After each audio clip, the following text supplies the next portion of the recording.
I just realized something. What's that? I think today is our 3-year mark. Today is our 3-year mark. It's September 2022. Yeah, yeah. Well, happy anniversary, 3 years to us. 3 years without taking a break. Crazy. We deserve a break. Yeah, that's pretty crazy. That is, I think we deserve a break. Yeah. Everybody that's listening is like, no breaks.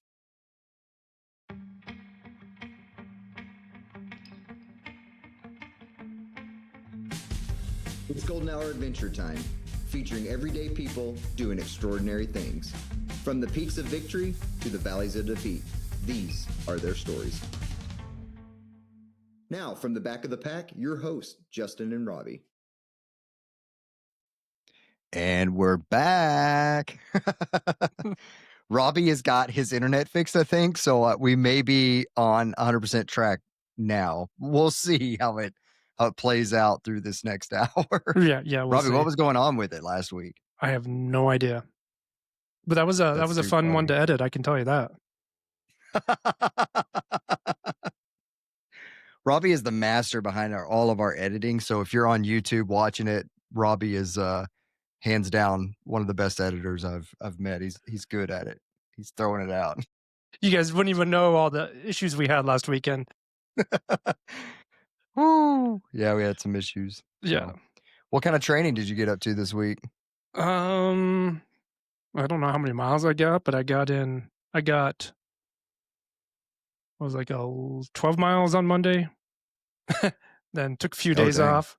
15 miles on Saturday, yesterday, and 4 miles today. Oh, okay. All right. So this 200 is going to be like a 30-mile week. Can you do 200 miles on 30 miles a week? I mean, people run 100 miles on 40-mile weeks all the time, so I don't see why you couldn't do a 200. Yeah. Yeah, We'll it's see. going to be all I mean, mental, honestly, my miles haven't been that high either. Like, I had another 50-mile week this week, and I had one last week, but I think that's kind of been the peak. I'm not running a lot next week. I'm going to be out hiking around next weekend, so going hunting. So, but there are no animals out here, so it's hiking. What are you going hunting for? Moose. Moose? Yeah. But there's, like I said, they don't exist. So they don't exist. There's cows and calves. You know, the calves exist, but I don't think bulls exist. But we'll see. You never know. Is it over the counter? It is. It's an over-counter tag. There's stipulations on it has to have 4 brow tines, so the tines that come straight out, it has to have 4 of those, or it has to be 50 inches wide. And so you just hold your ruler up there and go. Yeah, that one's 50 inches, and I'm going to shoot. You're good. Yeah, they say if the ears fold down and they don't touch the antlers, then that's a good indication that it's 50 inches. But yeah. And if you shoot a 49 inch, then you're going to be fined. So it's crazy. Yeah. Think about that though. 50 inches. I'm 68 inches tall. So, like a small human could fit inside of a rack of a moose. That's wild. That is. It's crazy. So we'll see what happens, but yeah, so this is essentially my last big week of training. I'm going to have a couple days next week, but that's it. We're done. We put in the work. Now let's go walk for 200 miles. Yeah, I'm going to have a couple big days next week too, and that'll be it too. We'll go walk. Yeah. Go walk for 200 miles. Yeah. The buckle looks sweet though. It does. I'm excited for the buckle. And it's a good size buckle too. You know me, I love my buckles. So I'm excited to it's a classy buckle. It is. It's big, but it's not like gaudy. Mm-hmm. Like I have some that are like you can't even wear them because they have all this stuff like sticking off of them, and it's just like, that's what is going on here. So I don't know, but I'm excited to get them, get the buckle, and go on a 200-mile adventure with you. It should be a blast. It's gonna be a blast. It's gonna be fun. That's kind of what our topic's going to be today, so we can talk about that. Yeah, I think, yeah. But before we get there, we have had a couple guests past guests that did some ultras this weekend that we should throw some shout outs to. So there's two pretty big races this weekend. There was the Superior and Wasatch. Yep. And at the Superior 100, Shannon, who, if you remember listening back, she was the superior runner, right? That's her tagline, Shannon the superior runner. Well, she showed up this weekend and got second female. That's awesome. So we didn't know that we were talking to an elite athlete when we were having her on the podcast, but congrats, Shannon, for absolutely going down there and absolutely throwing down an insane performance. Because that, from what I've been told, is not an easy course. And yeah, threw it down. I think 25 something is what I remember reading was 25 something. It's like, wow, incredible. Congrats. Congratulations. Jackie, another previous guest of ours, was pacing Shannon. Oh, wow. For the last, the last marathon. So, and another person that I know on social media that listens to the podcast was keeping me updated. And they were like, hey, did you know that Shannon's in second place? And I was like, who's Shannon? They had to remind me. That's what they led with. I don't know. I was like, what? Second place in what? And then they had to clarify. And I was, oh, okay. Yeah. I know. I get it now. But kind of a random message to get. That is. I had to think about it. Like, oh yeah, the podcast. Yeah, okay. 2 and 2 clicked. I figured it out. But anyway, yeah, second place female. So amazing there. Dan Adamitz ran his first 50 miler at Superior. Finished incredible.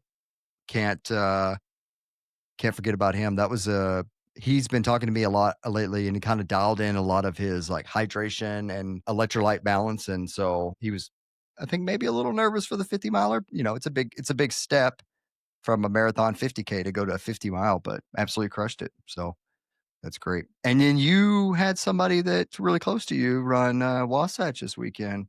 Yeah. Our favorite listener, Mike Bent, finished Wasatch in the golden hour. Heck yeah, congrats, Mike. That's what it's about. Welcome to the golden hour, Mike. 35:40. He Heck yeah. That's awesome. He hasn't. I saw a bunch of videos and stuff from that race, and man, it just looks like an incredible. What I think like the first climb is a 5,000 foot climb. Yep. Isn't that right? Yep. God. And it's about. Wild. I think it's about. It depends where you call the top, but it's like 7-ish miles to the top. Then it's 5,000 feet. So it's the first 7 miles. Is that what it is? Or yeah. The majority of your climbing in Wasatch 100 is done in the first 50 miles. Is it? Yeah. Okay. Yeah. So once you hit that 50 mile mark, your legs are smoked and. Yeah, pretty much. But then you get into some weird stuff then after that, because you're after that you're up in elevation, not like Colorado elevation, but you're in elevation, 9 to 10,000 feet in some places. Then you're just up in the high mountains, so the climb's a little short and steeper and those kind of things. But yeah, majority of your climbs, your first. How 50. runnable is that race? I mean, the top guys are finishing in 20 hours, I think, this year. So it's runnable if you're elite. The section I paced Mike a couple of years ago, Big Mountain down to Alexander, it's like ball bearings. Like you're just on rocks and it's rolling hills, nothing like super. There's a couple of short punchy climbs, but it's exposed. It's hot. The Wasatch Mountains, you get a lot of exposure, a lot of rough terrain, rocky. I mean, that course is just rocky. So you put your foot down and you could go rolling down the hill if you're not careful. But I don't like a rocky course. Just choose your feet up. And I'm not used to running rocks. We have really kind of like, I wouldn't say our trails are buff by any means. Like we're more roots out here. In fact, one of my training partners fell twice today. And so just hitting roots, not because we're in full blown fall here. So the leaves are all over the trail. It's beautiful, but the leaves hide the roots. And I fell last weekend. And then this weekend, she fell twice. So she doesn't like fall just kind of like turns it, like, maybe a little scrape. No, she just like slides into home plate, falls. She just 'Cause trips both and she's times, like, you Superman. can And yeah, she was running behind me because if we're talking, I can't hear people in front of me, so I have to have if we're gonna talk, I have people running behind me, but so and both times, like, you can tell when somebody's about to fall, right? Like, because they do that little big step thing. So I always stop and turn around and look, and it's just like just watching her just like slide into home plate, and so it's pretty funny. But I mean, she was okay. We continued on, but yeah, oh, good. But yeah, we got a lot of roots out here. It's real rooty. So it's yeah. So rocky courses, they aren't fun No. when you don't have those to train on. Here are a couple things that runners pretend to love, but they secretly hate. Robbie, I'm gonna drop this one on you. All Aid right. station foods. All right, so as an ultra runner, right, the biggest thing that we brag on is our food at the aid station. But let's be honest right now. Tell me, how much of that food do you actually eat? Not much. Exactly. I don't either. I will Yeah. grab a couple things, and if something catches my eye, then I'm like, oh, okay, cool. But I have this policy of myself, and I also, spread that onto my athletes as well, is to have your nutritional plan built out, Yep. right? Mhm. And use the aid station as a supplement. Supplement. Yep. Agreed. Totally agree. And so I think that some people just get wrapped around like, oh, I'll survive off the aid stations, but you don't really know what the aid stations are going to have. Mm-hmm. And so you don't know what your stomach is going to do. And so, like, having something that works and using that and then relying on the aid station as a supplementation, I think is better. But sometimes, like, I love noodles and I will always do the noodles. And those normally hit like in the night, right? I do the noodles in the night. And then I have like the noodle burps for like the next 18 hours. But yeah, it's something about that juice, man. I don't know. Maybe I should just do like no juice, but that's where you get all your salts. So, Yeah. but I'll always do the noodles. The noodles is a kind of a go-to. I love the oranges, the watermelon if they have it. But like, I don't really do the grilled cheese. I will do bacon. That's good. Bacon. Yeah. I don't do the grilled cheeses. I try to stay away from the chips and the candies. Every once in a while, I'll grab, a handful of M&Ms or something, but it's like, I don't know. I think it's funny that we brag about these, but then, how much do you actually use it? For me, M&Ms, nope. I'll grab some of the fruit too, like the oranges, the watermelon, definitely. Bacon. Yeah. Chips, nope. I won't grab any chips. Pretzels, Every no way. once in a while, I'll grab a handful, like a Ruffles or just Lay's, just like the basic Lay's potato chips. I'll grab.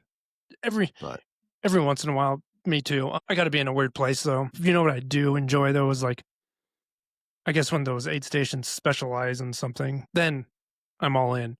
Like I love a quesadilla, and a lot of people don't like quesadillas. I love a quesadilla. If they got quesadillas, I'll eat them. I can, but I don't know. Something about them. I don't know. I usually don't take them. What really grosses me out of those wraps they always have. Oh my God, I can't do the wraps. Like no cold tortilla. And I see people grabbing them and I'm like, I can't. Yeah. Like I hate, they're like, oh, there's cream cheese and ham and no. No, thank you. No. I don't get it though. I mean, some of them, I have had one wrap, and I think it was at Crazy Mountain. And I'm not normally a wrap guy, but I was pacing, so I wasn't like super deep. I think I was like 25 miles in or something, and I had like a little 5-mile section left to do or something. But they brought me this wrap because you get assigned at one of these aid stations, you get assigned a worker, volunteer per runner or pacer, right? And so like my runner had one, I had a person, and she was like, what do you want? And I was like, I don't care. Just grab me a couple things or whatever. And she came back with a wrap, and I was like, I'll give her a shot. And it was actually pretty good. I don't have a slightest clue of what it was, but that's the only time that I think that I've had a wrap that I actually enjoyed during a race. I was at Scout Mountain, and I was at mile probably 73 or 74. And the sun had just come up. And the aid station was in the middle of nowhere. The people were just camping there, and like you did this little weird thing. You did this little out and back to the aid station. It wasn't far, not even a quarter mile, but it was because that's where they decided back in this little meadow. And I get over there and they had Coke, so I was drinking some Coke. Then they're like, morning stuff, coffee, all that other stuff. And they're like, hey, do you want a bacon wrapped date? I'm like, That's interesting. yeah, I was like, I sure do. So ate a couple of those, and she's like, do you want a cream cheese bacon wrapped date? So they stuffed cream cheese in the date, then wrapped it with bacon and grilled it. I'm not a huge cream cheese person. She's like, so I was telling her that, and she's like, I get it. You just try it though. So it was delicious. I love And then those she workers goes, at the aid station that are just like, you know what? Just try it. Just try yeah, it. We know you need the calories. Just try it. yeah. Then I finished the Coke, and she's like, do you want a can of Coke to go? And I'm like, oh, I don't really want to carry it. So she's like, how about a baggie full of those bacon wrapped dates? I'm like, would you be so kind? So she gave me like 5 of those. I told her no cream cheese though. So she gave me like 5 of those, and the bacon was all crispy and still hot.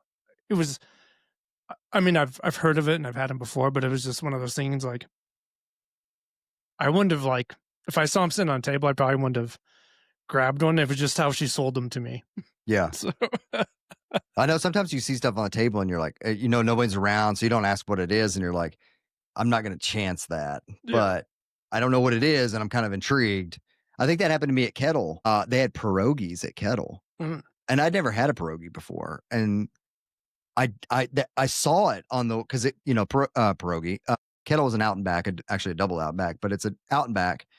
And I saw it and I was like, I don't know what that is. So I'm not going to grab it. And then, so when I came back across to that aid station the second time, somebody was like, hey, do you want a pierogi? And I was like, that's what that is. And I tried it. I was like, can I have another one? It was super good. But yeah, I'm interested to see how Cowboy goes, because the movement is a lot slower than 100. Yeah. And you really got to eat more real food. Like, you're not gonna be able to throw jails down for 84 hours. So, No. and they're cooking at the aid stations and making burgers and stuff. So I'm intrigued to see how your stomach handles food differently from a 200 to 100. And I think you'll be able to put down, I'm basing this off pure guessing, but I think you'll be able to put down food a little bit easier. But I could be 100% wrong. Well, for me, I've always been able to eat pretty much whatever I wanted at races and in training, except for peanut butter and jelly sandwiches. Oh, But get me started. yeah, that was my own fault for eating 2 full peanut butter and jelly sandwiches in aid station, then trying to run. So that's on me. Been ruined forever. I'm agreeing with you with the slower pace. We should be able to eat. My goal is to eat a lot of regular food. I will have some sports nutrition for in between. I don't want to have to depend on that wholly for my calories, because we're going to be out there for a long time, and I don't want to be later in the game with flavor fatigue with everything savory and sweet. So you're going to have to go by feel and see where I'm at. And if I can sit down and eat a burger, I'm going to do it. Here's something that I'm going to do differently with Cowboy that I've not really ever done with a race. I've always had my nutrition like 100% dialed in, right? I've always said, okay, I'm going to take this many carbs per hour, this many calories per hour. I'm going to eat this, this, and this. And guess what? I get sick almost every single time. Yeah. I am going to go out there with a ton of food, and I'm just going to eat intuitively. I think that that's going to be the way to do it. I've tried everything. My stomach is never, it's never cooperated with me. So this is what I'm going to try this time. It's like, all right, well, my watch beeps every hour to let me know to eat. And then I'm just going to eat something. We get to the aid stations. I'm going to eat something. When we get to the crew, I'm going to eat something. But I don't know, man. I just honestly, like, I'm not going to go in with a plan. And I'm just going to see, like, does this work for me? Because what I've done in the past with a plan has not worked. So it's like, I know it sounds so stupid and against everything that I've been taught that, so it's just like, but You know, you can do, I think with this such a long distance race, you can do that because if you get in a bind, you can pull yourself out Mm-hmm. with such a long time frame. Like we're not running a marathon where Right. if you get in a Right. bind, like you're stuck. Yeah. Like you could pull yourself out if you get in a bind. So For I don't know. me, yeah, no, I agree with you. For me, in both my hundreds, I didn't have a nutrition plan. I knew what worked, but I didn't go with I'm going to do this. Have time limits on everything. Yeah. I just knew I needed to. Now, like faster 50Ks, yeah, I would have because I'm Yeah. burning a lot Yeah. more. Um, Even with some 50 milers, Quad Rock was a good one. It's just like I'm just going to eat when I'm hungry and do my thing. Indian Creek's the last 50 miler I did. Same type of thing. I carried some nutrition with me, but I made sure that I stopped and ate at the aid stations. Mhm. Now, did that take away from my finish time? It did, but do I care? I do not care at all. I probably spent, hour and a half at the buffet at the aid stations. You And, mentioned Quad Rock. Quad Rock was the rare instance that like my stomach was fine. And you know what happened? I had a nutrition plan and it stopped working about 7 miles in. On that first climb, it stopped working. I was like, nope, this is not it. This is not it. Every single aid station. Now, this is going to be exactly what I said I wouldn't do earlier, but every single aid station, I got a quesadilla, I got some watermelon, I got a pickle, and I got some oranges. That's Yeah. what I got at every aid station. And that's what I lived off of for 13 hours.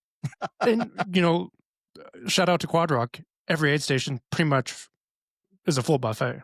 Yeah, it is. I mean, the one you go to multiple times on top of towers after that Yep. first climb you're talking about. I mean, they're Mhm. cooking bacon all day. They got popsicles. They got quesadillas. They'll I make think I you did have popsicles and bacon as well. I forgot about that.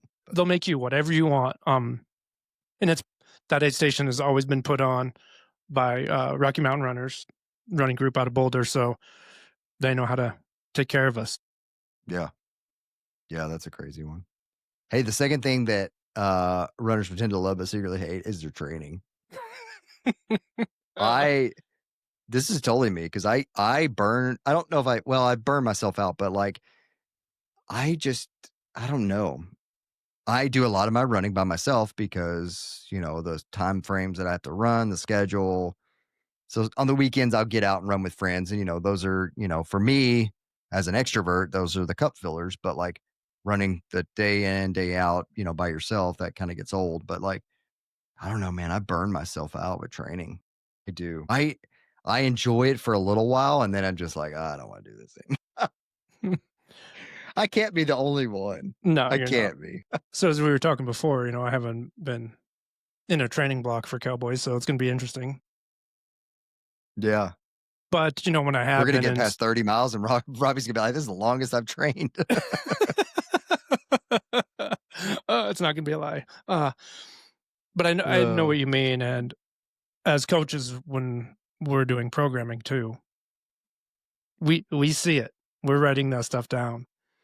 And sometimes it makes me sick to my stomach when I'm writing that stuff down for a client because I know how they feel. I've been there. I've done it, right? You're like 18 miles on Saturday and 16 on Sunday with vert. You're training for 100 with a lot of vert. So vert heavy. Go have fun. In my mind, I'm like, oh, this sounds miserable. Yeah. Yeah, it does. It does sound awful. And I'm just like, I'll see it on the schedule. I'm like, duh. I had 25 miles this weekend and I totally DNF'd that. I ran a 20 miler. I was like, I decided to do it at night. So I worked all day Friday, went to an event Friday night. And after I got off the event, I was like, I'm just going to jump on the treadmill, do 25 miles, watch a movie, whatever. And I think I got overheated. I was eating fine, but I got overheated and it just like I was kind of getting lightheaded and dizzy. And so that was at like 18 miles, something like that. And so I was like at 20, I was like, you know what? I'm not going to push it any further. 20 miles is a lot. It's plenty. And it's plenty. Yeah.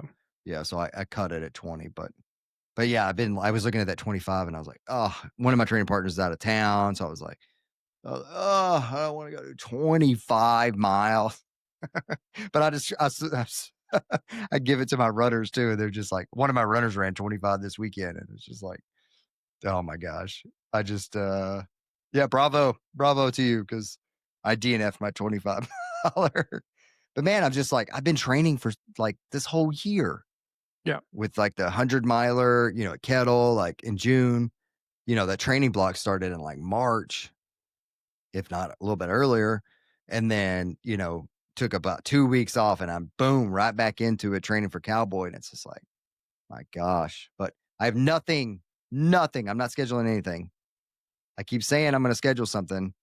I'm going to run a 50K in February, but that's like, it's a snowy trail 50K, and you have like 25 hours to finish it. So I'm going to enjoy just running and having fun. I'm not going to have a set schedule where I got to go run 16 miles on Saturday. You know what I mean? So the training, it gets to you. It does. And, another thing too is workouts. I used to hate when my workouts were always on Wednesday, Yeah. as my coach would schedule. And it was by my choice because he told me, you didn't want it too close to your back-to-backs on the weekend. You wanted to recover before those. But, you didn't want to be totally fresh for those workouts too. You wanted a little bit of accumulation in those legs. So Wednesday, Yeah. I'd wake up on Wednesday and be like, oh, it's workout day. And Wednesday became like the worst day of the week, right? And, the workouts would go by pretty fast. They were never longer than an hour and a half. Most of the time, hour and 10 minutes. But it's like,